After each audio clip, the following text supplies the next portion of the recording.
You ever get that feeling when something's off, but you can't quite point out what? That quiet itch in your gut that whispers, something's not right. I ignored it until the day I opened an email that changed everything. And by the time I finished reading it, my so called best friend wasn't just out of my life, she was exposed to everyone she ever fooled. Hey guys, before we dive into this insane story, make sure to like, subscribe, and turn on notifications because what I'm about to tell you, you won't believe how far betrayal can go when it's hiding behind a friendly smile. So, my name's Clara, and up until a few months ago, my world was pretty stable. I lived in a small city, worked as a digital designer, and had one person I thought I could trust with my life. Harper, my best friend since college. We were inseparable. Coffee dates, movie nights, late night venting sessions. She was practically my sister. Or at least, I thought she was. Everything started to shift when I landed a big freelance project, the kind that finally get my name noticed. Harper was thrilled for me, or at least she acted like it. She helped me brainstorm ideas, even proofread my client emails. But slowly, I started catching her in small lies. Tiny things that didn't matter much alone, but together they formed a pattern. Like, once I mentioned an idea during a brainstorming session, and 2 days later, she casually dropped it into conversation as if it was hers. I brushed it off. Then I noticed she started hanging around my client's assistant, who I'd introduced her to, a bit too often. Again, I ignored it because, well, she was my best friend. But things got weird fast. One evening, my client suddenly became distant. Shorter emails, delayed replies. I figured he was busy. Then one day, he forwarded me an email by accident. Or maybe it wasn't an accident after all. The subject line read, "About Clara, let's discuss privately." My heart froze. The sender? Harper. At first, I told myself there must be some misunderstanding. Maybe she was helping me behind the scenes. But curiosity got the better of me. I opened it. What I read made my hands go cold. Harper had written, "I think Clara's overpromising. She's not as reliable as she seems. If you want this project to succeed, you might want to consider bringing in someone more experienced. I'd be happy to help with that." She even attached one of my drafts, the one she'd helped me proofread, claiming she reworked it for better quality. For a minute, I just sat there, staring at the screen. My chest felt heavy, my pulse hammering. This wasn't some stranger bad-mouthing me. This was Harper, the person who had been in my apartment every weekend, the one who knew everything about me, my plans, my fears, my ambitions. And she was using all of it against me. I didn't react right away. Instead, I decided to play along. I replied to my client politely, pretending like nothing was wrong, while secretly watching Harper's every move. The next few days were a test of patience. I wanted to scream, confront her, expose her, but I waited because I needed proof, and I was going to get it. I started setting small traps. I'd accidentally share fake project updates with Harper, details that weren't true. And, like clockwork, those exact same details started surfacing in my client's follow-up messages. It was her. There was no doubt left. But then, things escalated. Late one night while I was working, I received a notification. An auto-forwarded email from Harper's account to her backup drive. My IT settings were still linked from a project we once collaborated on. I wasn't supposed to see it, but I did. And inside that backup folder were dozens of emails. Not just about me, but about several others. Clients, friends, people she had manipulated. Each one painted her as the victim, always innocent, always helpful, while subtly undermining everyone else. That's when I realized this wasn't jealousy. This was a pattern. She'd been doing it for years. And the worst part? There was one email in that folder that didn't just ruin my career, it could have destroyed my entire reputation if I hadn't seen it in time. I clicked it open, and what I saw made my stomach twist. I clicked it open, and what I saw made my stomach twist. It was an email Harper had sent to another designer, someone I barely knew, claiming I'd stolen her work. She wrote paragraphs about how I was taking credit for her designs, how I'd used her drafts without permission. She even attached screenshots from our shared drive, cropped, edited, twisted just enough to make it look believable. For a second, I couldn't even process it. My head felt like it was spinning. I just kept scrolling, each line worse than the last. And then I saw it. My client's name mentioned at the bottom. Harper had already forwarded that same email to him a week ago. That's why his tone changed. That's why his replies had gotten colder. She'd poisoned him against me. I leaned back in my chair, the glow of the monitor painting my room in this cold blue light. Everything inside me screamed to confront her, to ask why. But something stopped me. Maybe it was instinct, or maybe it was just exhaustion. I'd already seen what Harper was capable of when she thought no one was watching. So instead of reacting, I decided to go quiet and strategic. The next morning, I messaged her like nothing happened. I asked if she wanted to grab coffee, pretending everything was fine. She agreed immediately, cheerful as ever. "Sure, let's catch up. I've missed our talks," she texted, adding a smiley face at the end. I remember staring at that little emoji for a long time. It looked fake. Everything about her was fake now. At the cafe, Harper was her usual self, warm, talkative, effortlessly charming. She even brought me a small box of cookies. "For my favorite designer," she joked. I smiled, but it wasn't real. My phone was recording the entire conversation. I needed her to slip. "So," I said casually, "the client emailed me. He seemed distant. You talked to him lately?" She hesitated for a fraction of a second, not long enough for most people to notice, but I did. Her eyes flickered, and then she smiled. "Oh, no, not really. Maybe he's just busy." I nodded, pretending to buy it. Inside, I was burning. For the next week, I collected everything. Every text, every shared document she'd tampered with, every email she'd sent behind my back. I even found an old message chain where she'd tried to convince one of my coworkers to collaborate with her on a project that was mine. By the end of the week, I had enough evidence to bury her. But I wasn't going to send it yet. No, I wanted her to see it unfold slowly, painfully. I waited until Friday night. Harper had this habit of posting motivational quotes every weekend about loyalty, friendship, hard work. The irony wasn't lost on me. So when I got a notification that she just uploaded another one, "Surround yourself with people who lift you higher," I almost laughed. That's when I sent the first message.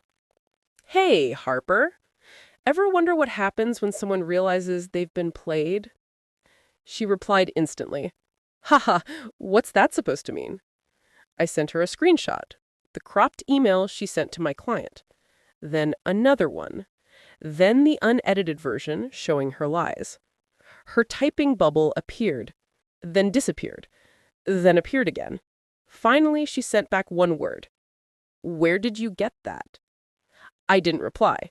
Instead, I sent her a file link, the folder containing every single email, every manipulation, every lie. I'd compiled it into a timeline. And then I wrote, "You wanted to ruin me, Harper? Let's see how fast the truth spreads when I hit send." She didn't respond. Not that night, not the next morning. But I knew she'd read it because her posts vanished, one after another. Her Instagram, her LinkedIn, everything. She was cleaning house. I waited 24 hours. Then I took the next step. I didn't send the emails to everyone right away. That would have been too easy. Instead, I forwarded just one message. The one where she lied to my client, attaching my design as her own. and I sent it straight to him with a single line. Thought you might want to see the original sender. An hour later, my phone rang. It was him. He didn't even say hello, just silence. Then, Clara, I think we need to talk. When I met him that afternoon, he looked uncomfortable, guilty even. He told me Harper had claimed I was the one undermining her. He'd believed it because she was so convincing. But the evidence, the timestamps, the drafts, the email headers, it was undeniable. He apologized, profusely. Then he said something that stuck with me. You know, I thought she was helping you. Turns out she was helping herself. I smiled, not because it felt good, but because the game had just begun. Because exposing Harper wasn't enough. I wanted her to feel it, to know what it's like to be the one caught off guard. And I had the perfect plan for that. Revenge wasn't about shouting the truth. It was about letting the truth whisper in all the right ears, slowly, quietly, until the person who wronged you starts tearing themselves apart trying to stop it. I knew Harper's weakness. She needed validation like oxygen. She built her image around being the sweet, hard-working friend, the kind of person everyone wanted to trust. Take that image away, and she'd crumble. So that's exactly where I started. I created a new account, anonymous, of course, and started posting small, harmless design leaks in a local creative forum. Just screenshots of Harper's drafts with anonymous captions like, "Funny how these look exactly like someone else's portfolio."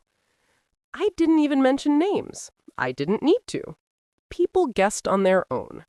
Within days, whispers started spreading in our circle. Soft at first, then louder.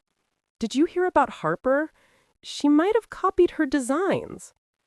Meanwhile, Harper had no idea it was me. She was too busy damage controlling after the email exposure. She'd even posted a long clarification on her LinkedIn, trying to sound professional. Sometimes creative misunderstandings happen, but I value collaboration and transparency. I almost laughed reading it, but I wasn't done. Not even close. The second part of my plan was more surgical. See, Harper and I had worked together on a shared project months ago, one for a mid-sized brand that was now preparing to relaunch. I knew she'd been bragging about her exclusive collaboration with them. What she didn't know was that I still had access to the shared folder and all her design drafts inside. I reached out to the brand manager anonymously, using a new email. Hey, you might want to run a plagiarism check before relaunching. Some of the assets look familiar. That was all it took. Within 48 hours, I heard her name echoing through group chats. The brand had paused their collaboration. They were reviewing material. And Harper? She was panicking, posting vague quotes like, "People love to destroy what they can't understand," and "Fake friends always show their faces when you're doing great." I didn't even need to reply. The internet was doing my work for me. But still, I wanted something more. Personal. Something she'd feel. So I baited her. I sent her a message from my real account, pretending I was concerned. "Hey, I've been hearing some things online. Are you okay?" She replied almost instantly, a wall of text filled with anger and desperation. She swore she didn't do anything wrong, blamed jealous people, said someone must have hacked her old files. I read every word, pretending to care. And then I asked the question that broke her composure completely.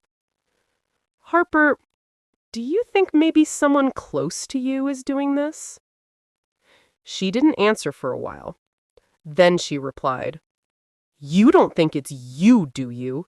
Because if it is, I swear. I stopped reading. Her tone had changed. Paranoia was setting in. That's when I knew she was spiraling. But I wasn't satisfied yet. Because people like Harper, they always find a way to play the victim. They twist every situation to make themselves look innocent. So I decided to let her do exactly that. Publicly. I leaked one more thing. A chat log. Edited, of course. Not fake, just rearranged. It showed her bragging about how easy it was to manipulate clients, followed by a laughing emoji. The screenshots hit the same creative forum that had already been buzzing. By morning, her inbox was flooded. She was tagged in comments, called out in group chats, her brand partners started ghosting her. Her online reputation, the very thing she built her identity around, was melting down in real time. And through it all, I stayed silent. Days passed, weeks even. She tried posting again, tried defending herself, but no one cared anymore. The whispers had turned into conclusions. She was done. Then one night, around 2 a.m., my phone buzzed. It was a message from Harper. Just one line. I know it was you. I stared at the screen for a long time. She wasn't wrong, but she couldn't prove it either.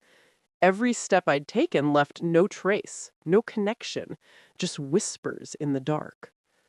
I didn't reply. I didn't need to. By then, her name was already removed from the client website. Her portfolio views had dropped to 0. And her last post, a blurry photo of her sketchbook with the caption, "Starting over," sat there with barely any likes. But here's the thing. Revenge doesn't feel the way you expect it to. You think it'll be fire and adrenaline and victory. But really, it's quiet, cold, controlled. I thought that was the end, that I could finally move on. Until something unexpected happened. A few days later, I got an anonymous email.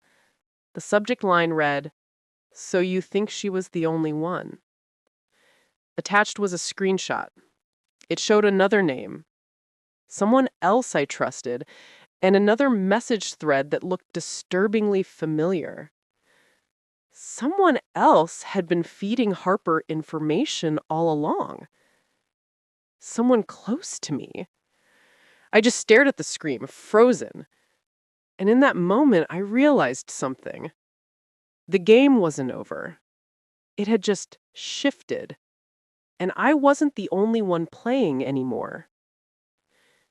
The game wasn't over. It had just shifted. And I wasn't the only one playing anymore. That email kept me awake all night. My screen glowed in the dark, that single line looping in my head. So you think she was the only one? I replayed everything, every message, every leak, every word I'd sent. I'd been so careful. I'd built my revenge like a puzzle, every piece fitting perfectly. So who else could possibly know? By sunrise, I'd convinced myself it was a bluff. Maybe Harper had found a way to rattle me. Maybe she wanted to make me paranoid like I had made her. But when I opened my laptop that morning, I realized I was wrong. There was another email. This one wasn't anonymous, not completely. It was from Blake. Blake had been part of our small creative group, always quiet, always, in quotations, neutral, whenever Harper and I clashed. I used to think he was harmless. I even shared drafts and ideas with him back when I trusted people too easily. His message was short. Meet me tonight. There's something you should see. No location, no context. Just a pin drop sent a few minutes later, an empty coffee shop we used to hang out at during late projects. Every rational part of me said not to go. But curiosity, the same kind that made me sneak into Harper's inbox, won out. That evening, the city felt different. The streets buzzed, but my thoughts were louder. When I reached the cafe, it was almost empty except for Blake, sitting in the corner, laptop open, eyes fixed on the screen like he was waiting for a confession. He didn't even look surprised when I walked in. Just tilted his head and said, "You've been busy, huh?" I didn't answer. He turned the screen toward me, and there it was, a folder. My folder. Screenshots, draft files, even the edited chat logs I'd leaked. Every step of my revenge laid out in perfect order. "How did you get these?" I asked, keeping my voice calm. Blake smirked. "You should have changed your shared drive permissions when you left our group. You weren't the only one who kept receipts." My pulse quickened. He leaned forward. "Relax. I'm not here to expose you. Not yet." That "yet" hit harder than anything else. Then he told me everything. He'd been helping Harper behind the scenes, not because he liked her, but because he wanted both of us out of the way. He'd planned to take our clients, our designs, everything once the chaos settled. And the worst part? He had evidence that could ruin me. But then he said something that changed everything. "You're better at this than she ever was. Maybe we can work together." Work together. After all that? I stared at him, pretending to consider it, but inside, something darker started to form. Harper had made the first betrayal. Blake was just adding his name to the list. So fine, I'd end the game the same way I started it. Quietly. Cleanly. I agreed. We shook hands. And that night, I began building his downfall. Step 1. Trust. I sent him new concepts, fake project files filled with subtle trackers, little data traps that pinged my server each time he opened or shared them. Within days, I knew every client email he was reaching out to, every folder he copied, every chat he forwarded. Step 2. Exposure. I gathered everything. Proof of him stealing designs, proof of him framing Harper, proof of his blackmail attempt. Then I wrapped it all neatly in one anonymous package and sent it to every brand he'd ever pitched. And to top it off, I forwarded the same file to Harper. Let her see who her ally really was. It took less than a week for everything to implode. Blake's contracts were canceled overnight. His accounts got locked, his messages leaked, this time by Harper herself, desperate to clear her name. She even posted screenshots publicly, thinking she was saving face. The irony was perfect. She exposed him, and in doing so, exposed herself. The entire creative community watched their power duo self-destruct online. I didn't lift a finger. By the end of the month, both of them were done. No clients, no credibility, nothing but silence. And me? I stayed quiet, exactly the way I started, but not invisible. Because while everyone else was busy arguing, I'd already started building under a new name. New brand, new identity. The same designs they once stole, but now with my signature, my vision, and my rules. Sometimes revenge isn't about destroying people. It's about erasing them so completely that their existence feels like a rumor. A few weeks later, I got one final message from an unknown number. Just one line. "You won, but for how long?" I smiled, deleted it. Because here's the truth. In this game, no one really wins. But some of us learn how to play better. And I'd learn from the best.